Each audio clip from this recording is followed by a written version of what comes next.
দিব। আমি এই মুহূর্তে রয়েছি নোয়াখালী এক্সপ্রেসের টিম হোটেলে। আমার ঠিক পেছনেই ক্রিকেটাররা রয়েছেন, তারা মাঠে যাবেন কিনা। ক্রিকেটারদের এই দৃশ্যটা দেখলে মনে হবে যে না, তারা বিপিএল খেলতে মিরপুর শেরে বাংলা স্টেডিয়ামে রওনা হচ্ছেন। বাস্তবতা ভিন্ন, তারা মাঠে যাচ্ছেন না। মাঠে যাচ্ছেন না ক্রিকেটাররা, এই সিদ্ধান্তে অনড় রয়েছেন এবং এই মুহূর্তে ক্রিকেটাররা বের হয়েছেন এবং তারা যাচ্ছে মূলত শেরাটন হোটেলে। এবং সবশেষ যে আপডেট রয়েছে সেটা হচ্ছে সব দলের ক্রিকেটাররা এক হবেন এবং মাঠে না যাওয়ার সিদ্ধান্তে অনড়। বিপিএল এর প্রথম ম্যাচ নিয়ে অনিশ্চয়তা আরো বেড়ে গেছে।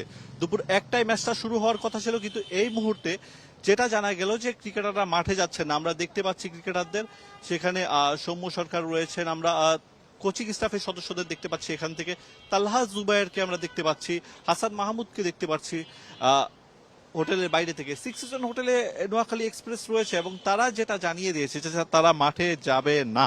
এবং এখন যে সিদ্ধান্তটা হয়েছে যে ক্রিকেটাররা একসঙ্গে হবেন এবং একসঙ্গে তারা চলে যাবেন হচ্ছে শেরাটন হোটেলে। সেখানে গিয়ে একটা সিদ্ধান্ত হবে কি হবে।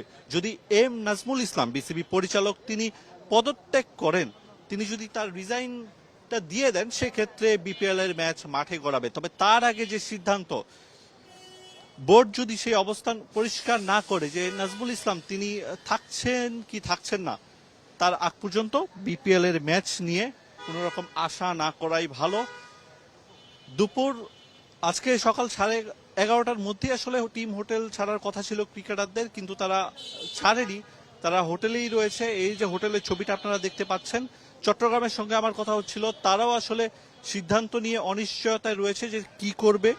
যদিও সেই দলের দায়িত্বে বিসিবি, সেই ফ্র্যাঞ্চাইজিটি তারাই চালাচ্ছে, তারপরও মাঠে যাবে কিনা সেটা এখন পর্যন্ত জানা যায়নি। একজন ক্রিকেটার আমাকে জানাচ্ছিলেন। আর সিক্স সিজনে যখন আমি আসি, সেখানে এসে আমার সঙ্গে কথা হয়েছিল এখানকার কোচিং স্টাফের সঙ্গে, খালেদ মাহমুদ সুজন। তিনি যেটা বলছেন যে তারা এখন পর্যন্ত মাঠে যাবেন এই সিদ্ধান্ত তারা নেয়নি।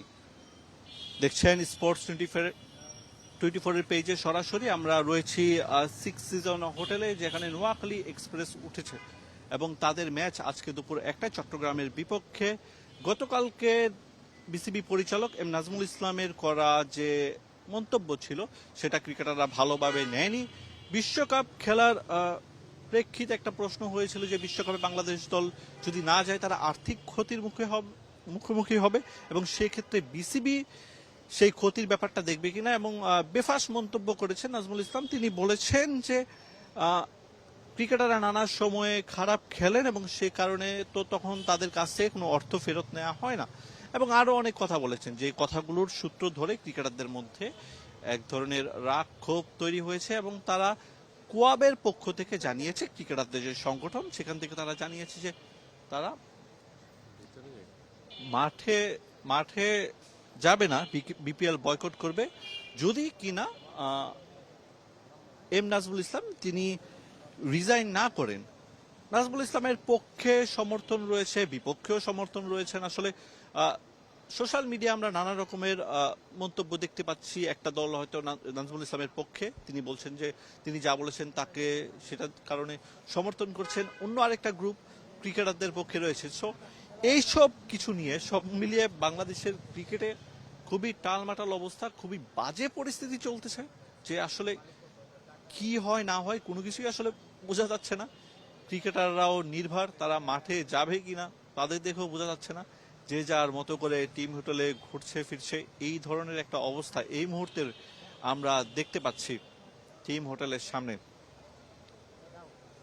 তবে সবশেষ যেটা জানা গেল যে ক্রিকেটাররা মাঠে যাবে না এবং তাদের মাঠে না যাওয়ার সিদ্ধান্ত যেটা ছিল সেই ব্যাপারে তারা এখন পর্যন্ত স্ট্রিক্ট রয়েছে।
ফ্রেন্ড দেন